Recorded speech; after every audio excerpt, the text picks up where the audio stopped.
وديما قانون الطفل المصور. مرحبا، أنا سلطان. اكتشفت منذ فترة أنني لا أعرف الكثير عن حقوقي، وحين ذهبت مع زملائي في رحلة ميدانية إلى محاكم دبي فهمت الكثير عن حقوقي كشاب، وأدركت حقوق كل طفل يعيش على أرض بلادي الحبيبة دولة الإمارات العربية المتحدة.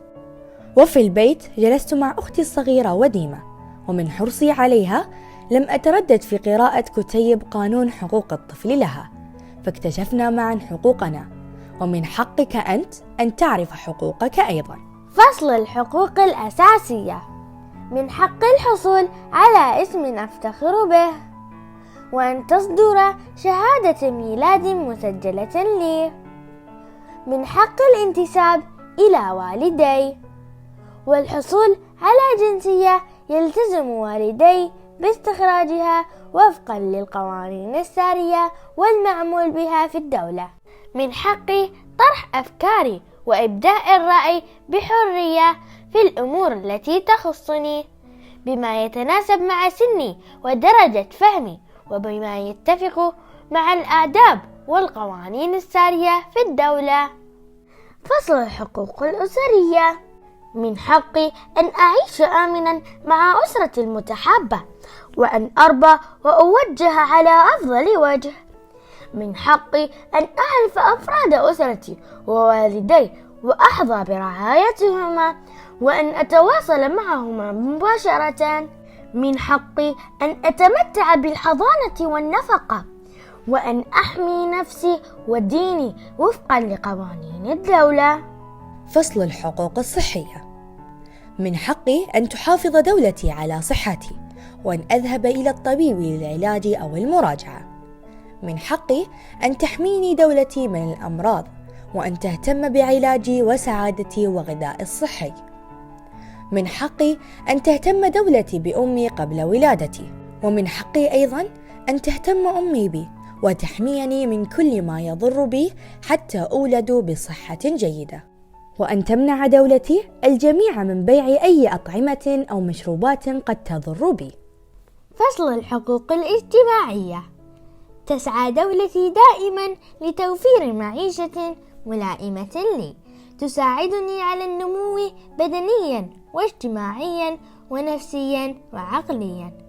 إذا لم يكن لي أو لأسرتي مصدر دخل فمن حقي أن تساعدني الدولة وفقا للقوانين. إذا لم يكن لدي عائلة تحضنني وترعاني فمن حقي أن أحظى برعاية بديلة من خلال أسرة أخرى ذات سيرة وسلوك حسن تتعهد بتربيتي تربية صالحة وتهتم بتعليمي وصحتي وحمايتي، أو من خلال مؤسسات الرعاية الاجتماعية العامة أو الخاصة. فصل الحقوق الثقافية: لي الحق في امتلاك المعرفة ووسائل الإبداع والابتكار، كما لي الحق في المشاركة في تنفيذ البرامج الترفيهية والثقافية والفنية والعلمية التي تلائم سني وتدعم شخصيتي وتتفق مع النظام والآداب العامة. يمنع منعا باتا تعريضي لأي مواد بأي وسيلة مرئية أو مسموعة أو مطبوعة أو ألعاب تتضمن سلوكيات مخالفة للنظام ومخالفة للتنشئة الصحيحة السليمة وتشجع على الانحراف في سلوكي.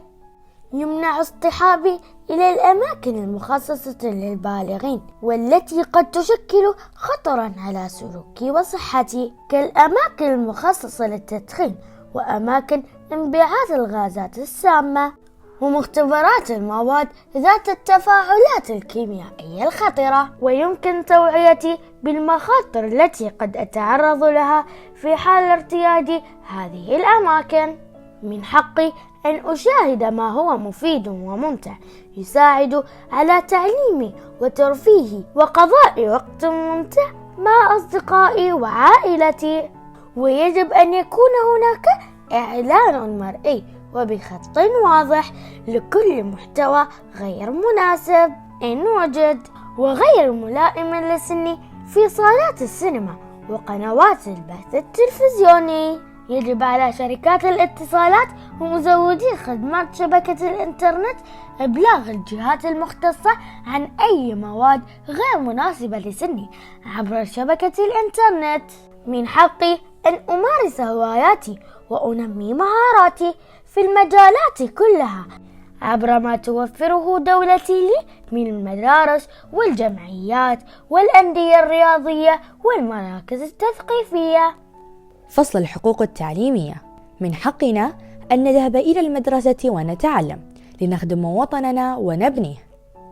من حقنا أن تسهم مدرستنا في تطوير مهاراتنا، وأن تشجعنا على المشاركة في أنشطة مختلفة تنمي عقولنا وأجسادنا. من حقي أن تكون مدرستي آمنة خالية من التنمر. فصل الحق في الحماية. حقي في الحماية يمنع سوء معاملتي وتعريضي للإهمال أو الخطف أو التسول.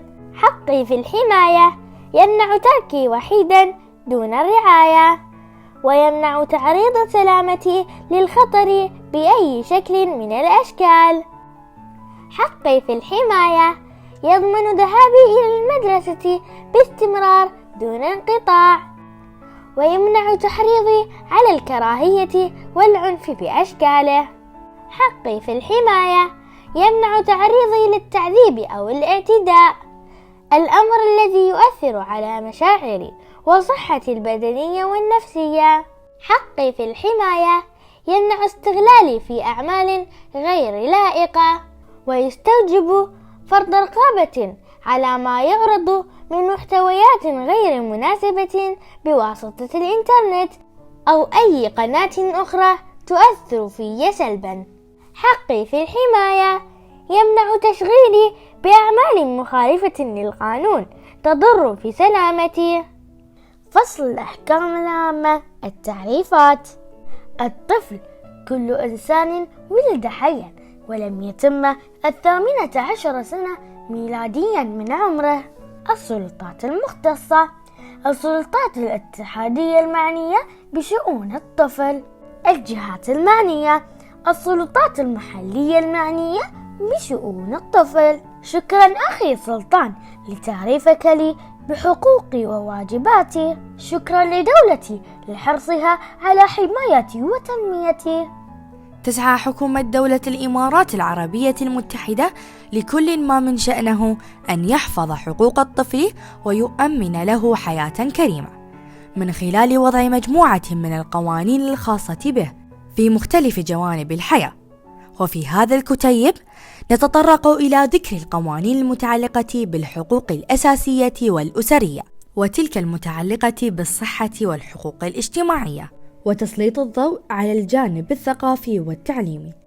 وجانب آخر مهم وهو الحق بالحماية الذي يشعر الطفل من خلاله بالأمن والأمان. ويختم الكتيب بالمفاهيم والأحكام العامة والتعريفات بأسلوب مناسب للطفل وأقرب إليه ليدرك حقوقه كاملة.